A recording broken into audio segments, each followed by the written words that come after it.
Well, good morning, everyone. This is Jamie Silver with Herf Jones Yearbooks. Hope this finds you well today.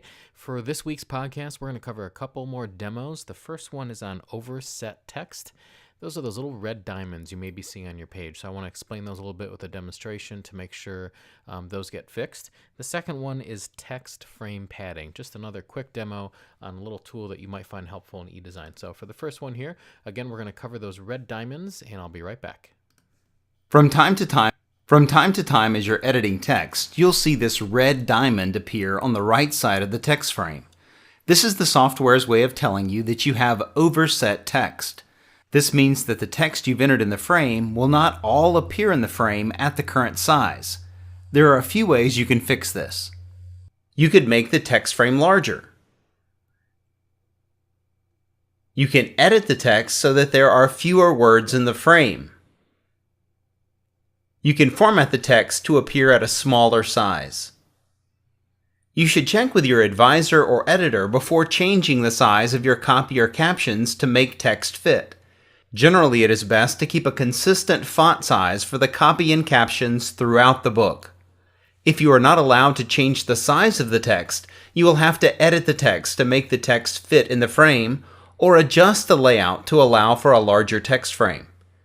If you are not sure what is causing the overset text warning to appear, you can hover your cursor over the red diamond and this pop-up will appear and show you what text is overset.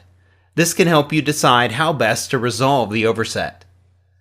In some cases, you may see that the overset pop-up appears and contains no text, or at least it appears to contain no text. In most cases, this is the result of there being extra spaces or paragraph returns after the last word of the text. These extra spaces or paragraph returns are causing the overset text marker to appear. You can resolve this by placing your cursor after the last word and pressing the delete key a few times to remove the extra spaces or paragraph returns. And that's how you resolve overset text in eDesign. That's a great reminder from Mark, and more often than not, as Mark said there in the video, it's often just spaces or return at the end. That's why when you hover over the diamond there, it shows you nothing. So just want to bring that to your attention as a reminder. If you haven't noticed those or wondering what those are, that's what they are. And also, just so you know, as you finish pages, when you go into pre-flight and go to submit the pages, it's going to remind you of each of those again. So best to just kind of get rid of those as you go so you don't have to deal with them later. But again, by design, eDesign is going to remind you one last time just in case, because we just don't want to, your text to be cut off when we go to press. So that's what that's about.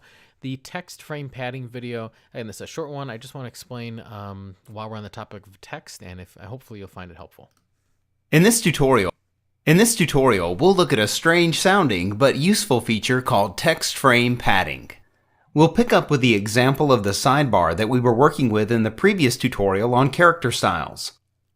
We have this text frame with our formatted sidebar text.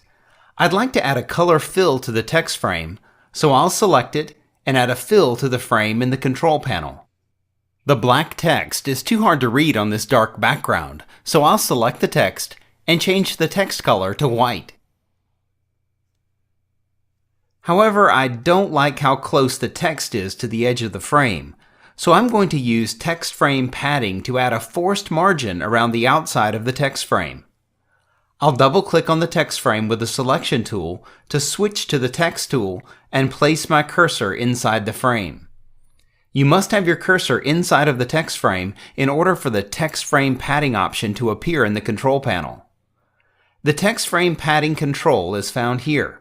By default, it's set to 0. The measurement is in points, just like font size. For this example, I'll enter a value of 12 points and hit Enter or Return on the keyboard. This will put a forced 12-point margin on the inside of the text frame. Now, no matter how I move, resize, or reshape the text frame, the 12-point internal margin is maintained. And that's how you use text frame padding in eDesign. Again, I hope you found that helpful. It's a great way to give text frame just a little bit of breathing room around your paragraph. So hope you found that helpful if you're not using that already. Again, I hope you have a great week. If you have any topic requests, please send me a quick email. Let me know. I know many of us are finishing up the yearbook. Next week, I will be covering indexing, how to work with those entries and flow the index. So be on the lookout for that. Again, have a wonderful week, and I look forward to talking with you soon. Thank you.